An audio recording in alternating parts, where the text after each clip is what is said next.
Hi, everybody. I'm Nathaniel Deutsch. I'm a professor of history in the Murray Baumgarten Endowed Chair in Jewish Studies here at UC Santa Cruz. And I want to welcome everybody to the annual Helen Diller Distinguished Lecture in Jewish Studies. First of all, I want to thank the Diller family for their ongoing generosity and all that they've given to the Jewish Studies program here and the impact that it's had with our students, especially, and on campus more generally. This evening, I'll be in conversation with the author Ethan Michaeli.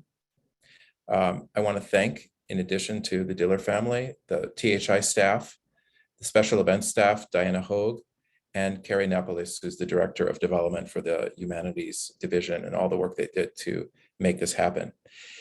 In case there's anyone out there who's wondering why my office looks so nice, I just want to let you know that this is actually Irena Polich's office, who's the Managing Director of the Humanities Institute. So thank you to her for letting me use this. Eitan is coming to us from Chicago, where he lives. And one last thing before I introduce him, we'll be engaging in a conversation, but we also want to hear from you. So you can use the question and answer, the Q&A function at the bottom of your screen to ask questions throughout our conversation, and those will be communicated to me. And I will, once we're done talking, then I'll be taking questions, asking him, and you can participate that way.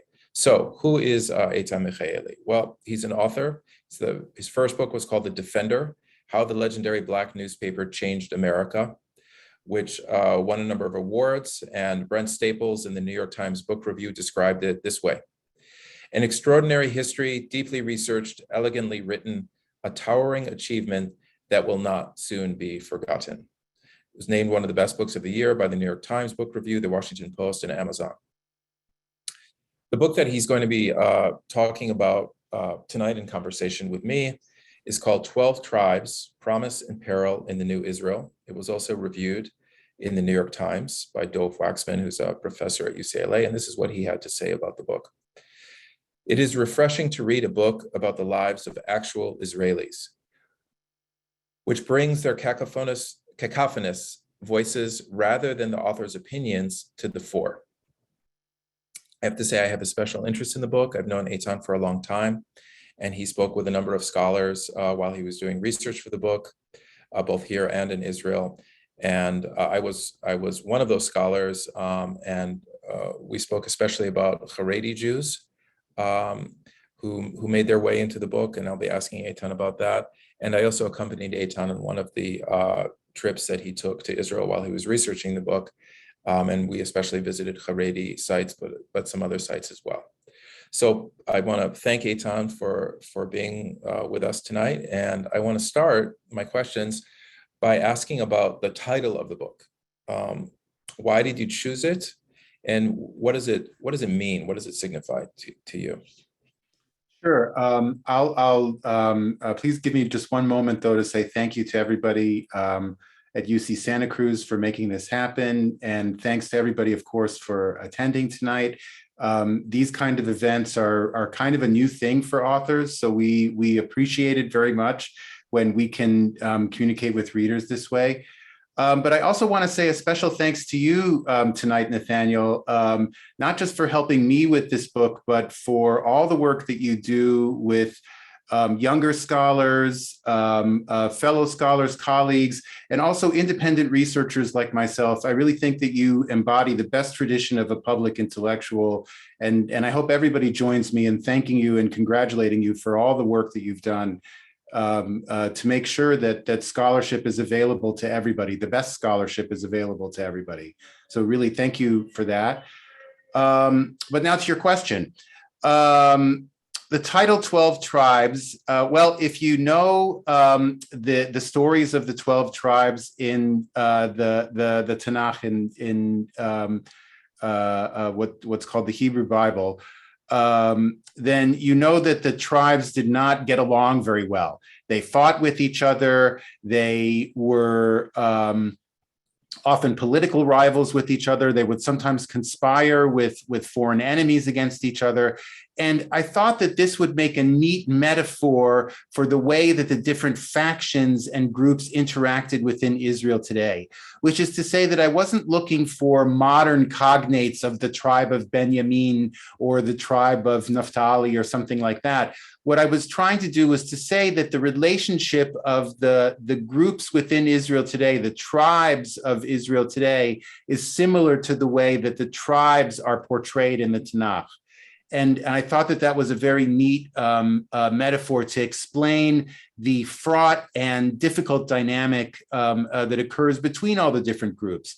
Israel is a very diverse society, and there are, of course, big divisions between rich and poor, politically between left and right, as there are in other countries. But within Israel, you also have a strong division between religious people and secular people, for example. Within the religious community, you have a lot of different cleavages as well.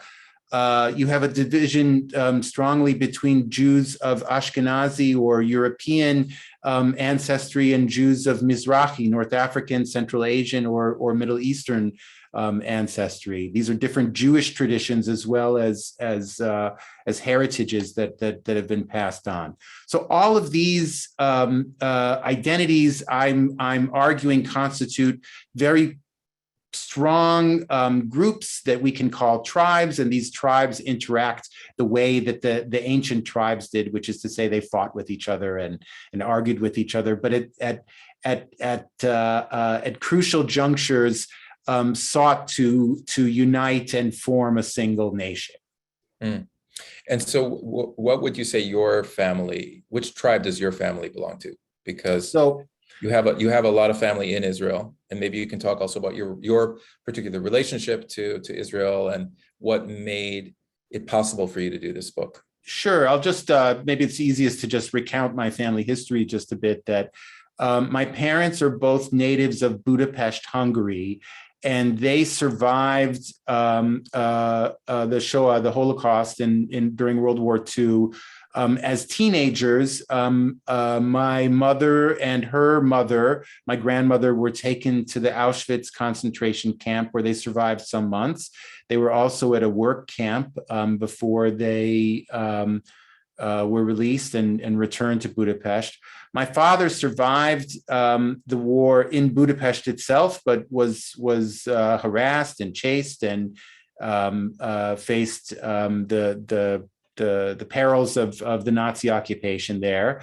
After the war, both of my parents independently joined a youth Zionist organization where they met and got together, as the young folks say today. And they emigrated to Israel together. They left Hungary. They actually left Hungary illegally and went to Israel together, where they lived for 15 years. I have an older brother who was born during that time. And after 15 years, they moved to the United States, where I was born along with my younger brother, whose name is Donnie. And so that's, and after some time, my parents divorced and my mother moved back to Israel. So all of that is to say that my family is scattered about, but mainly located in Israel. And my brother, my mother, and cousins and many close relatives are in Israel today. And they're all of Hungarian extraction, which puts them in squarely in the Ashkenazi tradition. However, my family is also a very secular, which is to say not religiously observant, strongly Jewish in their identity, in their secular identity, but not folks who keep the observant traditions and rituals in that way. That puts them in a very specific tribe, if you will, of secular Ashkenazi Jews, which have historically been the face of Israel. They've definitely been the ones who you see in the heads of government, the heads of industry, the heads of scientific and academic institutions historically, although that's changing quite a bit. And they definitely don't represent a majority of the Jews in Israel. I can get into that more if you'd like, but that's to answer your question. That's who my family is. And what approach did you take? Like, how did you do the research for this book?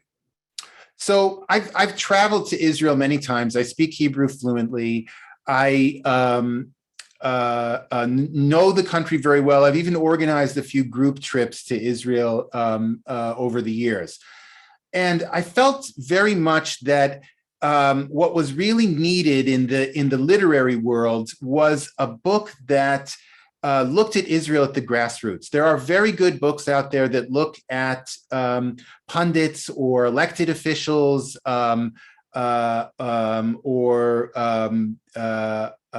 academic voices even. There are very good books on that level, but there really aren't. I didn't know of a single book that was out there that really looked at the grassroots of Israel, that looked at how lives were lived by everyday people. So I wanted to make sure that I captured their voices almost the way that the great Chicago journalist writer Studs Terkel did.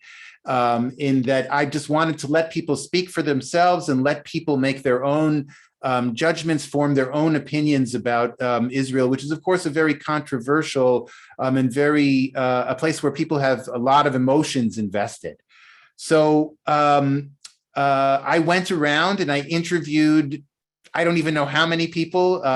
You traveled with me some of the time, so you know that I talked to almost everybody that I came across, and tried to see if they might make an interesting interview, if I could keep the conversation going, and if there was something revelatory about that conversation, then it made it into the final cut of what became the book. But I probably left out, I know I left out a healthy percentage of those that I interviewed. Every interview, of course, had to be backed up with extensive research. A lot of academic research was absolutely invaluable. Your books, and I have to add, were wonderful and were filled with information that was crucial to the book.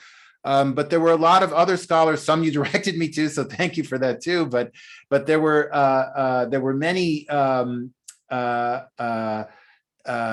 newspaper sources that I digested, newspapers in the United States, newspapers in Israel. There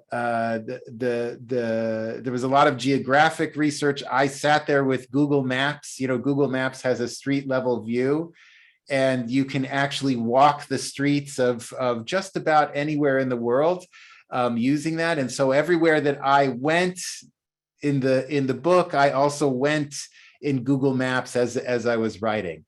So all of that kind of became a narrative that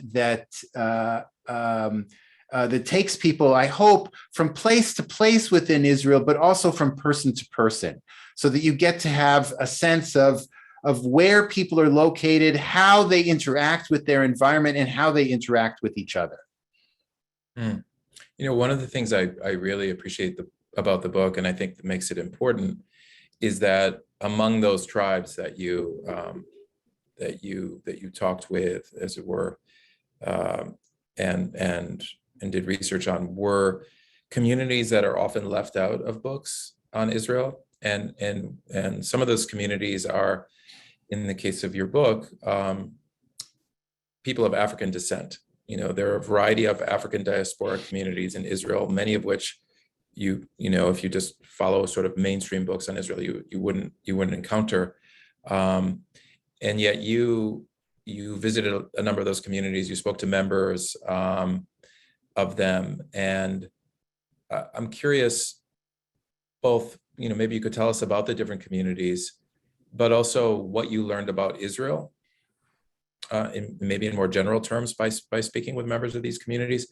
And then lastly, did you think that there was any connection between your first book, which is just to remind people in the audience about the Chicago Defender, which is, the most famous and arguably the most influential Black-owned newspaper in the history of the United States. Did you see any connection between speaking with the communities you did in Israel and the first book that you wrote? Well, I guess I should start by answering your last question first, in that the book that I wrote about the Defender was inspired by the time that I worked at the Defender from 1991 to 1996. So just a little while after I graduated from college at the University of Chicago, I worked at the Chicago Defender first as a copy editor and then as an investigative reporter. And so I covered everything from crime and environment to some international issues, including issues connected to Israel, because I had a personal connection to Israel, and there was a small staff with limited resources. They were thrilled when I was able to cover issues that were relevant or connected in that way. And there were two stories that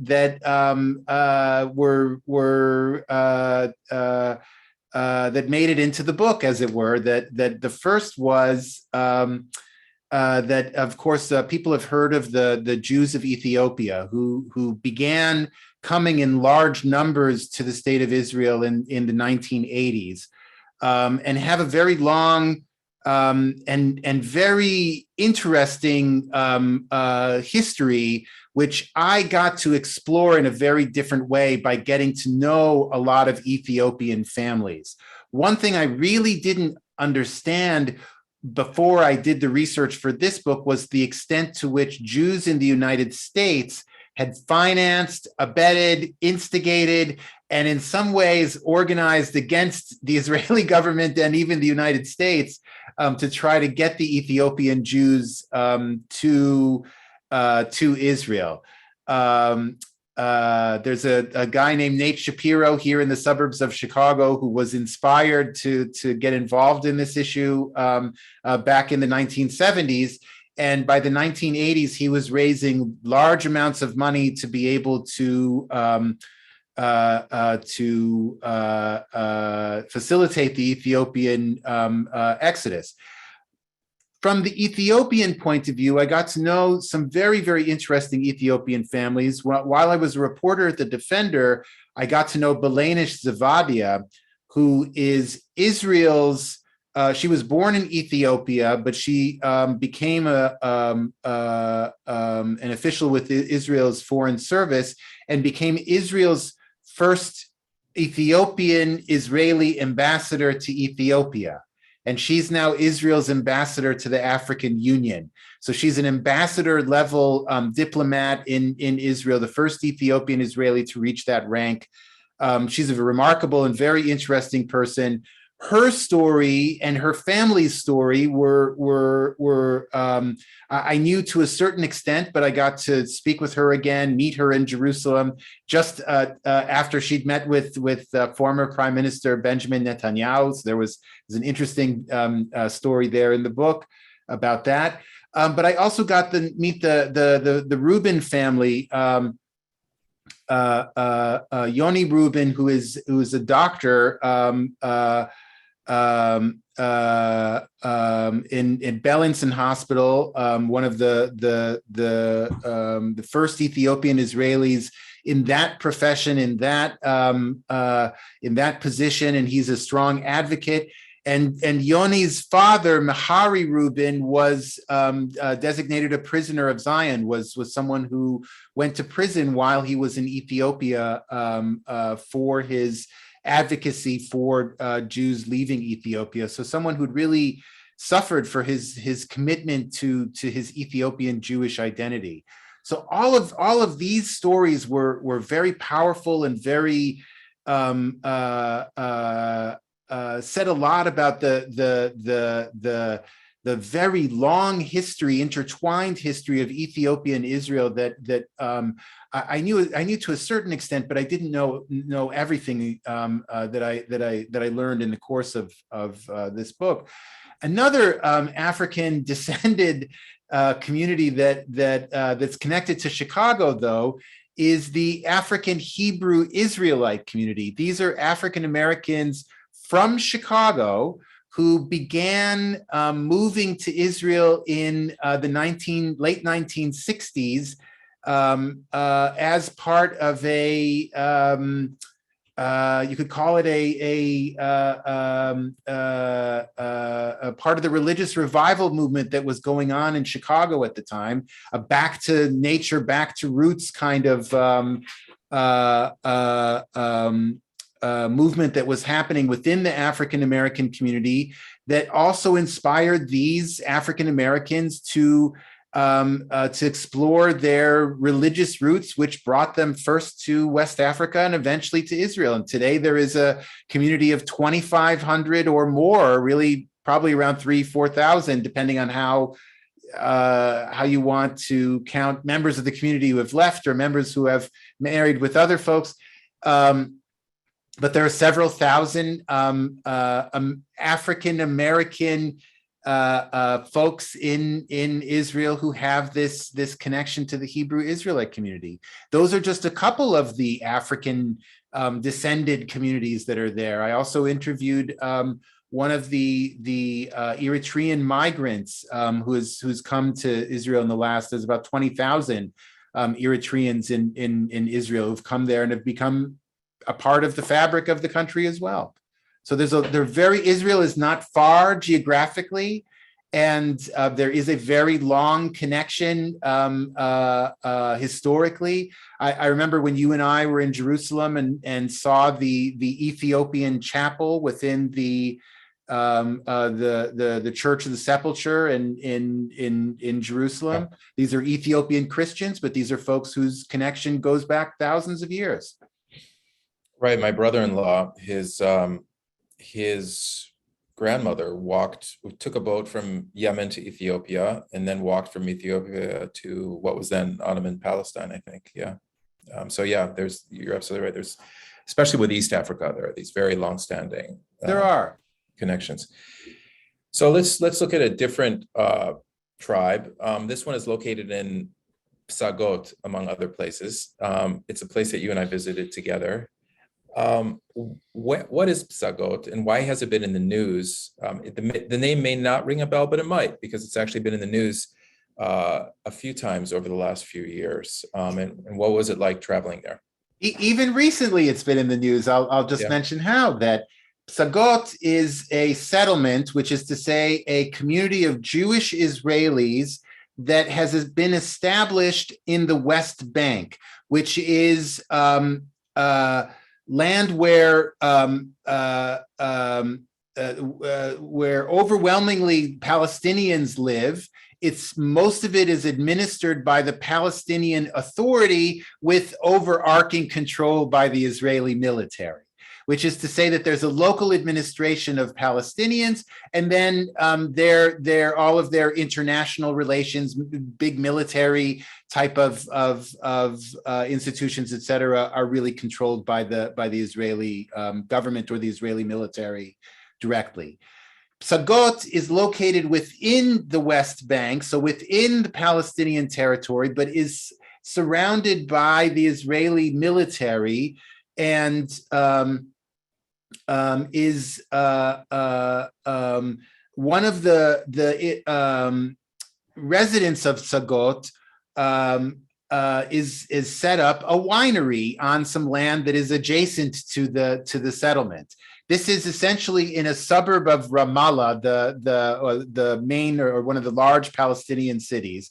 And he's established a winery there where he grows grapes and also brings in grapes from other West Bank settlements and processes them and makes them into wine. So he's really the hub of wine production for all the settlers who are in Palestinian territory in the West Bank in what Palestinians hope will be the independent state of Palestine. These settlements are, of course, very controversial. They are considered illegal under certain opinions in international law. The American government has generally not been supportive of the settlements, and has American secretaries of state, for example, have shied away from even setting foot in a settlement until Secretary of State Mike Pompeo, in the closing days of the Trump administration, made a visit to the Psagot settlement. There's even a wine at the Psagot settlement that is named after Mike Pompeo. The Pompeo varietal is a mixture of a couple of different types. I haven't had it, but it's one of the types that's available from the Psagot winery. One other thing that's very important, I think, to mention about Psagot is that a lot of its funding actually comes from an American family called the Phallic family, who are folks that own many of the duty-free shops in the United States. And they're large donors both to political causes within the United States and to political causes that they agree with within Israel. They made a large, somewhere around $1 million donation to the Psagot winery, in particular to Yaakov's operation, which he was able to use to make himself into this hub of wineries in the West Bank. So it's really this grant or this investment from the Phallic family that makes the Psagot settlement this engine. Now, the last thing I wanted to mention is that apparently Vice President Kamala Harris served wine from Psagot at the latest Passover Seder as well. So there's a kind of acceptance, I guess, that we have to acknowledge is there when it comes to the Psagot wines. If I remember correctly, he mentioned that is the person who ran the winery, close relationship with evangelical Christians in the U.S. That's right. Yeah. Yaakov has a lot of volunteers who come and work in the vineyards, Christians who come to work in the vineyards in the West Bank every year. He's also very close with Pastor John Hagee, who is an evangelical leader who is at the forefront of the evangelical support for Israel as it is. So for Yaakov, this creates, of course, a little bit of a difficulty because he has to restrict the access of some of his Christian workers to the wine at certain stages of production to make sure that it's not that their presence or their contact doesn't make it not kosher. But he accommodates them and is very grateful for their support and considers their support really part of his overall recipe for success. So you spoke, in addition to the different Jewish communities, both in Israel and in this case in the West Bank, you also spoke with Arabs from a variety of backgrounds. Some of them citizens of Israel, some of them not. Some of them in Israel itself, some in East Jerusalem, some in the West Bank. You did not make it to Gaza. What were some of the things that you saw and heard? Maybe also you could explain the difference between some of those places that I've mentioned. Did anything surprise you in talking to some of the Arab residents of Israel in the West Bank and East Jerusalem that you spoke with? And were there things that you encountered that don't typically make it into, again, kind of mainstream media accounts that might not only shed light on let's say Israel, but also the relationship between Jews and Arabs in these different territories, which have different administrative structures and histories and so on? So as you mentioned before, I tried with this book to speak to people who are really left out of a lot of other books about Israel. And the population of Palestinian citizens of Israel, sometimes called Israeli Arabs, but really it's more accurate to describe them as Palestinian citizens of Israel. That's how they describe themselves. They're often left out. In fact, I can't remember a single book where I've seen them included in any kind of substantial way, but they're 20% of the citizens of Israel. They are a very active political force in Israel, depending on which election you're talking about. They've been the second and third largest. They've voted for the second or third largest political party in the Knesset, the Israeli parliament. Right now, there's an Israeli Arab, a Palestinian citizen political party that is in the government, in the coalition government, part of the ruling coalition. And there are several Palestinian citizens who are members of other parties who are also part of this coalition government. So they're very active in the political sphere. They're very active in the economic sphere as well. They participate as a city like Nazareth, which has a large Christian Palestinian as well as a Muslim Palestinian population. The Christian Palestinian community in Nazareth has a higher educational level and a higher income level than any other group in Israel today, including Israeli Jews. They have a very high level of a high number of physicians and medical professionals and other types of positions that require a lot of education and expertise. I interviewed a young man who is a Palestinian citizen of Israel who named Alam. Alam lives in Al-Fahim, which is a town of about 50,000, not too far from Haifa. And Alam works as an attorney for the government of Israel for the Ministry of Justice. Alam commutes every day from Al-Fahim to Jerusalem. It's about a 45-minute bus ride. And every day, Alam has to confront he has to go through a security checkpoint at the bus station, which you and I went through, if you recall, when we went to Jerusalem as well. It's a regular bus station. It's not a big deal for most people, and it's not a big deal for Alam's colleagues either. Although for Alam, every day it's an exercise in dealing with hostile officials who are mean and discriminatory and do a very thorough and unnecessarily thorough check. The same guys who see him every day, see his Ministry of Justice ID every day, but they somehow feel the need to give him a hard time every day. So there's that experience of Palestinian citizens, someone who's committed to the state, who's generally has moves in the state as an important official. He's trusted with a very important job, certainly, and is relied upon by the government of Israel to do this. But he faces, as an individual, as a Palestinian individual in society, he faces discrimination, really, as he considers himself a second-class citizen. I also spoke, of course, with a lot of Palestinians in as you mentioned, in the West Bank. So people who are living in territory that's administered by the Palestinian Authority day to day, but where there's overarching Israeli control. So I spoke with folks who confront Israeli military on a regular basis. Issa Amro, who's a nonviolent activist in the city of Hebron.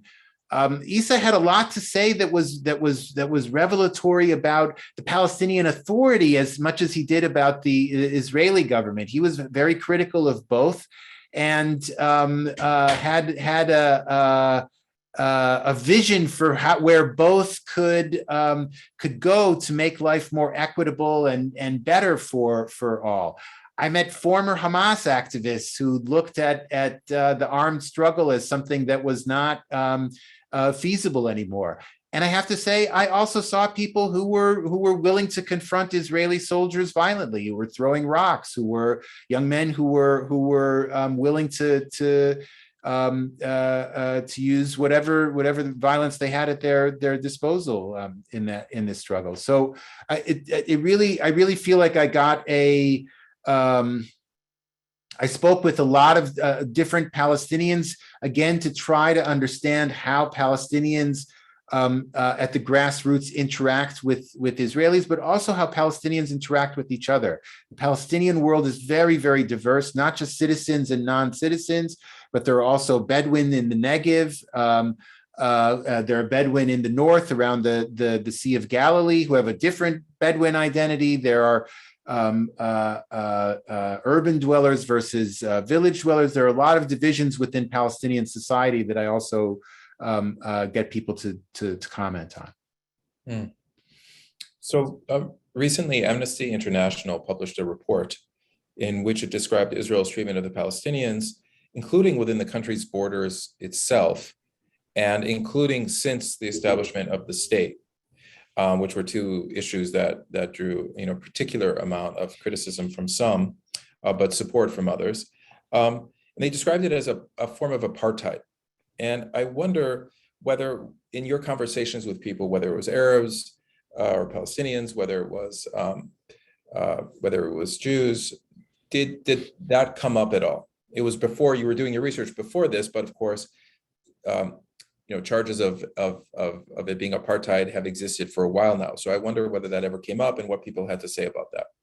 Well, it did come up because I brought it up that the word apartheid is one that has been used as you mentioned. People have lodged it as a critique of Israeli policy for many years. And it's one that Reuven Rivlin, the former president of Israel, the just former president of Israel, himself discussed very, very openly. Reuven Rivlin is the individual who I quote at the beginning of the book because he also uses the 12 tribes metaphor to talk about the relations within Israel. I should have said that at the beginning. I didn't invent the 12 tribes metaphor. That it's been used by many, many, many people for many, many hundreds of years. You would have gotten an email from Reuven Rivlin. I would have gotten an email claiming justly that I hadn't given him proper credit. And but former President Rivlin is someone who comes from the Israeli right. He was a former member of the Likud political party, who as president distinguished himself as someone who was fair and equitable, but certainly not someone who I think most people saw as a strident critic of the Israeli state. Nevertheless, he brought up the word apartheid and brought up the treatment of Palestinians in the West Bank, this Israeli military control that is a kind of level on top of the Palestinian Authority that I mentioned. There's also a blockade going on when it comes to Gaza, which is a strip of territory in the south of Israel, between Israel and Egypt, on the Mediterranean coast, if you can picture it, where Israel controls access very tightly. And President Rivlin said that unless these circumstances changed, the blockade and the overall military control of the West Bank, Israel could in fact be labeled an apartheid type of country. This was some years ago where he said Israel had not yet become an apartheid state, but it was headed that way. And then years later, when he was asked if it was there, he frankly demurred and seemed to indicate that he thought that it had become like that. But President Rivlin's opinion notwithstanding, I spoke with many different people, as I mentioned before, at the grassroots about everything that I could think of. And I talked to them about the word apartheid, whether they saw the word apartheid as relevant, whether they thought the word apartheid was appropriate. And I got a whole range of responses. Yaakov, the settler leader from the winery in Psagot, he really didn't like that word. He thought that it was totally inappropriate and thought that Israel was not mistreating Palestinians beyond what was necessary for its security concerns. But I spoke with an advocate named David, who I write about at one of the beginning, one of the protests against former Prime Minister Netanyahu. So David is someone who was on the political left. David was critical of the concept of apartheid for a different reason, not because he thought of it as inaccurate necessarily. He thought that the separation of Palestinians was unjust, and he considered it a terrible form of oppression. But he just thought that apartheid was the wrong label because he thought that Israel was more like Northern Ireland than South Africa. So he had a very nuanced perspective on the word. But I'll say it's so that's to say that there was a whole range of conversation about whether the word made sense or not, and there were many people who thought that it did. How about some of the Palestinians you spoke with? Did they comment on it? Yeah, so many of the Palestinians, Issa Amro, for example, he completely agreed with the word apartheid. But I have to say that for Issa, what was mainly important about the use of that term was that it signaled for him that the situation of Palestinians in the West Bank and Gaza was becoming an international cause célèbre, that it was one that was going to have international support the way that the opposition to apartheid had in the 1980s. And that's where he was really hopeful that this kind of groundswell of international support was going to result in change. All of that is to say that if you started to argue with Issa about the particulars, about how it was precisely like South Africa or not like South Africa, he wasn't interested in that level of detail. What he was interested in was the support from international folks, especially Jews in the United States. That's really who he saw as the most influential and the most likely base of support for the kind of positive change that Issa was hoping to implement. Okay, let's turn to another tribe or segment of the population in Israel, and this one is actually the fastest growing segment. And in Hebrew, you call them Haredim or Haredim. In English, it's often translated as ultra-Orthodox. It literally means tremble, as in trembling before God, which is a term that appears in the Tanakh or the Hebrew Bible. Somebody recently sent me a survey it's unpublished, but it's a survey of the Haredi population globally, and it included numbers for Israel. And according to the survey, there's 1.2 million Haredi Jews in Israel right now, nearly 13% of the country's total population and about 17% of its Jewish population. And it also stated that Haredi growth accounts for about 40% of the total natural increase among Jews in Israel. And by 2040, roughly 1 out of every 4 Jews in the world, I think, is going to be Haredi. So those are really significant numbers. And what I want to ask you is, beyond, although the demographics are significant in their own right, but let's say beyond the demographics or in addition to the demographics, just the numbers, why are they important? What role do they play in Israel? Why were you interested in writing about them, in going to their communities in order to understand contemporary Israel? Well, for one thing, it's important to say that there is a great diversity within the Haredi world, which is to say that there are Mizrahi Haredim or there are Sephardi Haredim, and this is difficult for me to talk about because you're the expert on this field. So if I make an error, you're going to correct me. But there are Sephardi Haredim and Ashkenazi Haredim. There are many different groups within the Haredi movement, you could say, that don't always get along within themselves. That I knew before beginning to speak with Haredim. What I didn't know was the extent to which they are fully enmeshed, integrated, and influential within the Israeli society, which is to say that they provide, I think, a moral leadership, a spiritual leadership that is even greater than their numbers. They have a impact on the way life is lived in Israel that people gravitate towards in a popular way, in a populist way. I'll give you just a little example. That when I'd gone to visit the Ponevezh Yeshiva, which Haredim describe as the Harvard of the yeshiva world, of schools for young men in the Haredi world. And I took a taxi with a driver who was ostensibly secular, wearing a t-shirt and jeans. But when I mentioned to him where I'd been and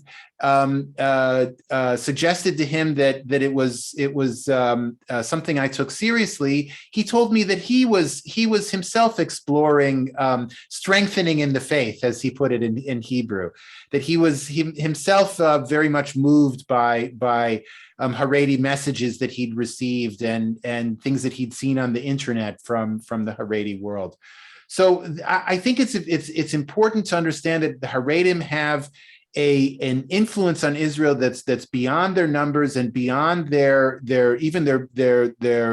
relatively strong political influence. Remember, they also have political parties in the Knesset who play an important role in the political life of the country. They've run ministries, including the health ministry during COVID was run by a Haredi minister. So they have a lot of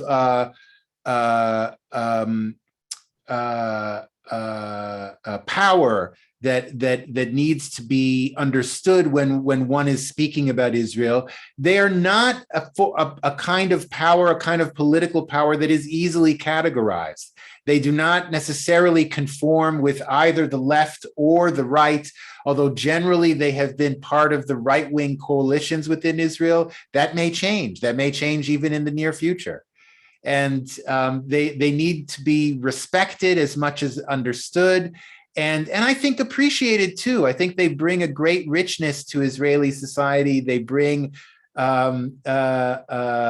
they do bring a kind of moral certainty and a connection to historic Judaism, a pride in historic Judaism that I think is moving on. I'll say that on a personal level. That you and I attended a memorial for a Romanian rabbi who had died in 1935 and whose body was brought to Israel in 1968. And this memorial has now become a large festival that attracts thousands and thousands of people every year. It was moving and vibrant and exciting to be in that space. It was powerful. It was in the best sense of that word. Okay, so I'm going to ask you two more questions, and then we're going to take questions from the audience. The next question, I was thinking, like, is this a tribe? Is it not a tribe? And I know you're kind of using that as a metaphor, but yeah. I think it might be, and it's certainly one of the ways and one of the biggest Israeli exports, to the wider world right now, which is food. And, sure. Certain kind of food culture. And I want, and actually through your book, in some sense, it's like a Stud Sterkel interview style. In other sense, it's like a travelogue, but it's also, some people who I've talked to about it have really been struck by the way you incorporate food and what you were eating at a particular time or place on your journeys. So I wonder if you could talk about that. So I not generally a food writer. I like food and I eat I think a healthy variety, but I didn't set out initially to get too into the food. What happened was that the cuisine began to speak to me in a way, in the sense that we would go to restaurants, or I would go to restaurants in different places, and I could see the different flavors of Israeli society melding and coming together in very interesting ways that had to be described in literary terms. Let me explain what I mean. That I got into a cab once, and this cab was ordered for me by a relative who used one of those apps on their phone. And when he ordered the cab for me, he said, "Oh, your driver's name is Ophel, and he likes to cook." And so when I got into the cab, I began to speak with Ophel, and I said, "Is it true, as your profile on the app says, that you like to cook?" And he says, "Yes, I do. I like to cook very much. In fact, when I was young, and my brothers would be out playing soccer or basketball, I would be in the kitchen with my mother, watching how she took the European flavors from my father's side of the family and combined them with the Tunisian flavors of her side of the family. So, for example, gefilte fish, which was one of my favorites growing up, and still kind of, it's not everybody's delicacy, but I like it. But in Ophel's family, Ophel's mother thought that it needed to be spiced up, so she added all sorts of spicy elements to make it a different dish. And as I began to talk to different people around Israel, I began to see that Ophel's experience was not unique at all. And in fact, Israeli cuisine, I think, was born out of that process of foods from different parts of the Jewish world meeting in someone's kitchen and then coming out to a restaurant a few weeks or a few years or a generation or two later. And I think that process of creating a unique cuisine has produced something unique and uniquely delicious. Certainly, Israeli cuisine is winning all sorts of awards. There are restaurants in the United States that even within the last several years have won all of the major awards. James Beard and many others. But when I spoke with Gil Hovav, who's one of Israel's most prominent GLBTQ advocates, as well as a celebrity chef, Gil was very much of the mindset that Israel's cuisine is the result of that Ofer-like process, where all of the foods are coming together and from different Jewish communities, with a base of the ingredients and base spices of the Middle East, so that what began as there are a lot of restaurants that I talk about from Israel's early days, Sami and Susu, for example, or Hanitzachon in Ashkelon. These places with Hanitzachon means the victory, and it's in Ashkelon in a place that was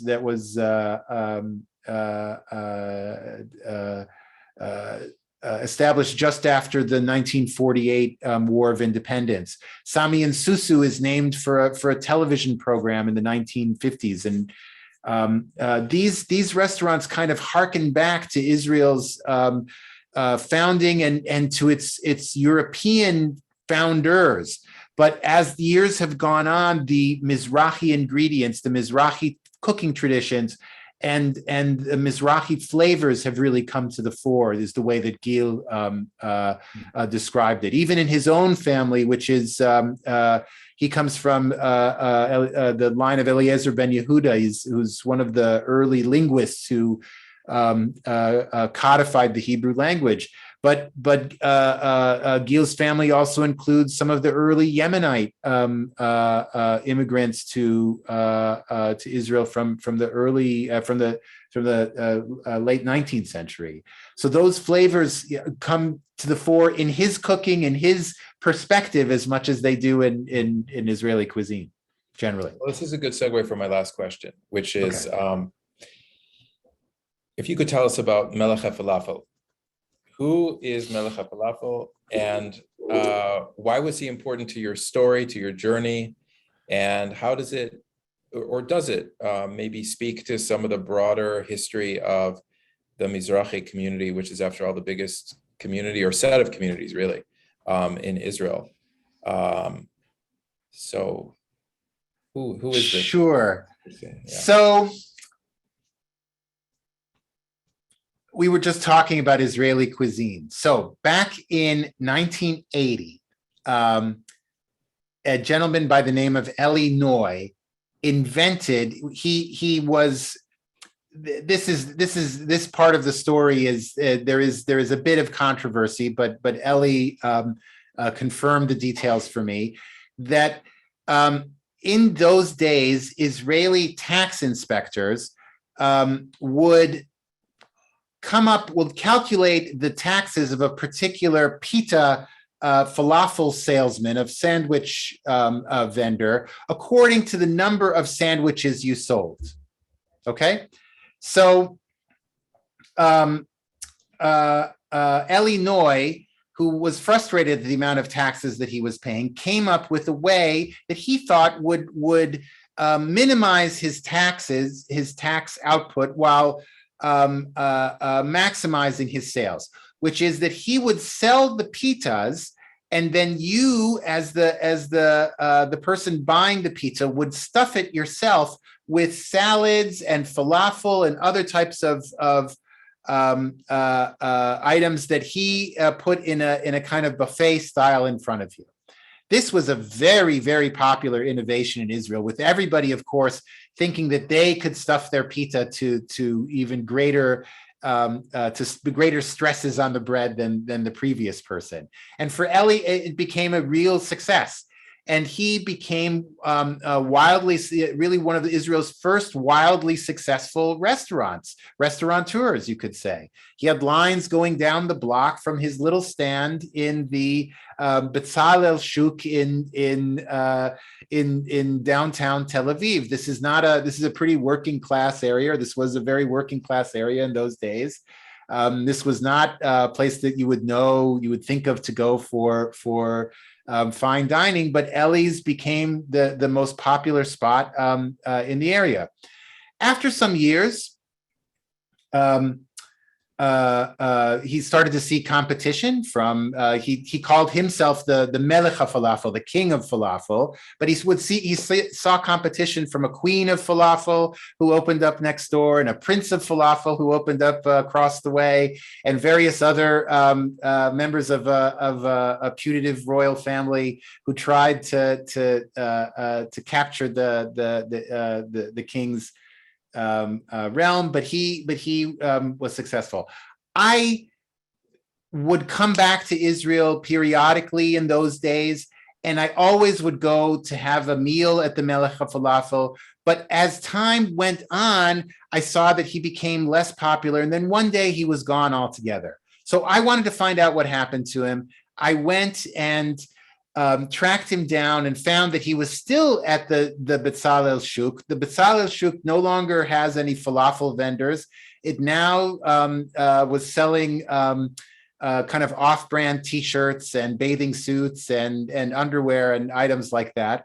But it was also, as I found out from talking to Eli, the market was in the process of being redeveloped, so that there was a new apartment building and a shopping mall that was being built in place of the much of the market. The market's not all gone, but a good chunk of it has been taken for this particular development. And Eli, being the monarch of the market, is someone who was able to negotiate with the municipality, and eventually, after a series of lawsuits, a couple of legal reversals in various directions, was able to secure a settlement for himself in which he got a share of the new shopping plaza and an apartment in the new housing tower that's being built as a part of it. So it's a story of, Eli's story is a story of a king of falafel who became a real estate macher in the city of Tel Aviv. And in that way, he embodies really the story of many different people in Tel Aviv.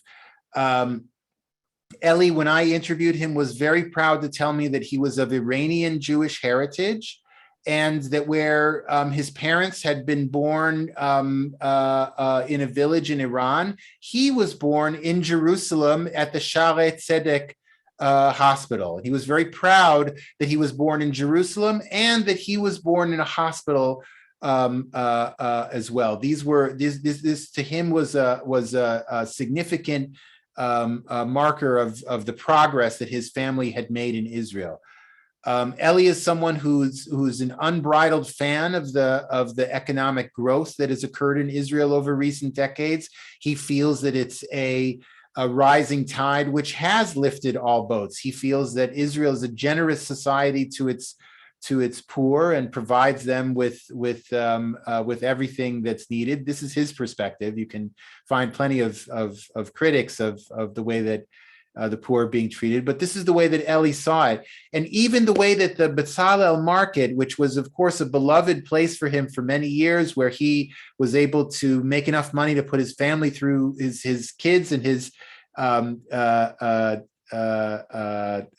other kids in his family through college, he still feels that the progress, the real estate transformation that has taken places like this market and turned it into a high-end real estate development, Eli feels that this is a transformation that has been for the good.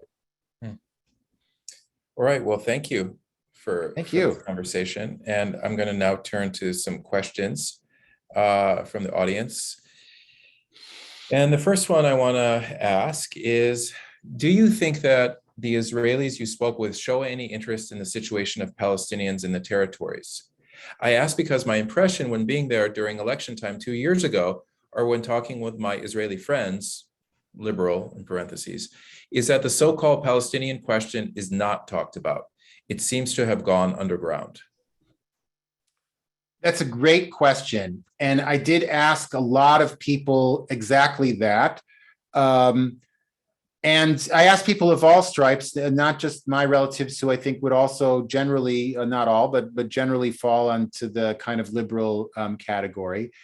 And I'll say that from their end, it was very, they have a certain level of interest and sympathy, but the connection has really been severed, even in the last few decades, from Palestinians. To a certain degree, it's a function of the security situation, which has deteriorated. When I was very young, we did go and we could go into the West Bank. There was no border there, and you could go and visit Palestinian areas without issue. Today, it's illegal for Israelis to go into the West Bank, and for many people, they don't even know how to go into the West Bank. I had to ask around when I wanted to go to Ramallah to figure out exactly even how to do it. As it turns out, there are municipal buses from Jerusalem. I ended up arranging for a car because I was with a few other people. And so I arranged for a car to take us from Tel Aviv to Ramallah. We were there in under an hour and a half, including the time that it took to go through the checkpoints. It was easy and close, and not particularly expensive. But my relatives and really no one else that I spoke with, who was a Jewish Israeli, had any idea even how to make the journey. So I think that there is a real separation there, that a physical and an emotional separation that is quite different than the distance, which is not that large. That said, when I spoke with some people about the occupation, they were clear, particularly if they were when for example, I spoke with people who were protesting against former Prime Minister Netanyahu, and I asked them, was this just a protest about corruption or about Prime Minister Netanyahu's policies, or was there a connection to the situation with the Palestinians? They all said that the occupation was a form of corruption in their mind, that the occupation had become entrenched with the kind of problems that in Israeli society that they thought were centered in the former prime minister and were deeply connected to him. Mm. Okay, next question. Since you interviewed Palestinian Arabs in the disputed territories, I was wondering if you explored issues involving civil rights of women and LGBTQ residents there. With Palestinians, that was yes, I did speak with people about both of those things. It was a difficult conversation when it came, I'll be very frank, when it came to GLBTQ folks. I wouldn't describe the people that I spoke with as active as advocates for the GLBTQ folks within the Palestinian community, and I'm not sure to what extent they were well informed. They were certainly aware that GLBTQ rights within Israel were fairly open and ensconced, and that was something that they considered, depending on who they were, either radical or something that Palestinians could aspire to, or something that was interesting. When it came to women, I spent a lot of time with a Palestinian citizen of Israel, a woman named Razala, who is in a northern Bedouin community around the Sea of Galilee. And we spoke quite frankly about the issues of women in small Palestinian communities, issues around sex, sexuality, and marriage. I was very surprised at how forthright she was and how motivated she was to talk to me about these particular issues. And she explained to me that these were issues that were very much on the forefront of Palestinian women's minds because of the urbanization process, I'm summarizing what she said, but because of the urbanization process that was happening among many Palestinians. In other words, because they were coming from smaller communities into towns and cities, or getting access to the wider world, even through through technology and through participation in the workforce or in education, all of these issues of when to get married, was it possible to have a relationship before marriage? Was it possible? What would having a relationship before marriage, how would that affect the relationship of the entire family to another family? There's an issue of honor between families and within clans. That all of these issues were she discussed in a very thorough and thoughtful way, and I was very moved by how considerate she was about threading a path, not just for herself, but for her daughters, who she considered as really having a chance to get the most out of the educational opportunities that are out there for Palestinian women today. Mm. All right, we have time for one last question. Oh, wow. I'm not sure that you've read this book, but the question is, Amos Oz, in his book, In the Land of Israel, sure, used a similar method 40 years ago. What are some of the differences between his snapshots of Israel's tribes then and your findings now? Are the conflicts even sharper now than they were then? Well, I loved In the Land of Israel, and it was definitely one of my inspirations. I'm not Amos Oz, so I had a different experience than he did, which is that one thing I really loved about that book is that where the conversations usually started with him doing the interview, he very quickly would become the subject of the conversation when they discovered who he was or why he was there, or when the conversation would otherwise kind of turn to his position in Israel.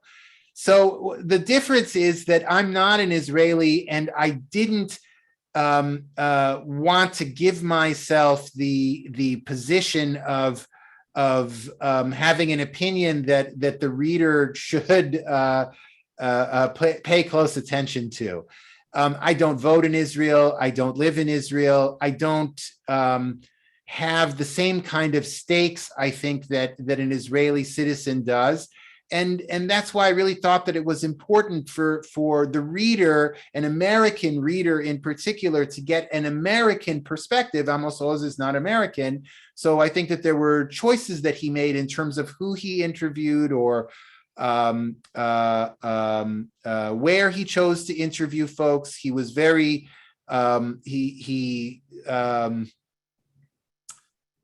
was interested in the Haredi community, but the Haredi community to him was a much less significant community, maybe because the numbers were smaller when he wrote In the Land of Israel, maybe because as a secular person, he's considered the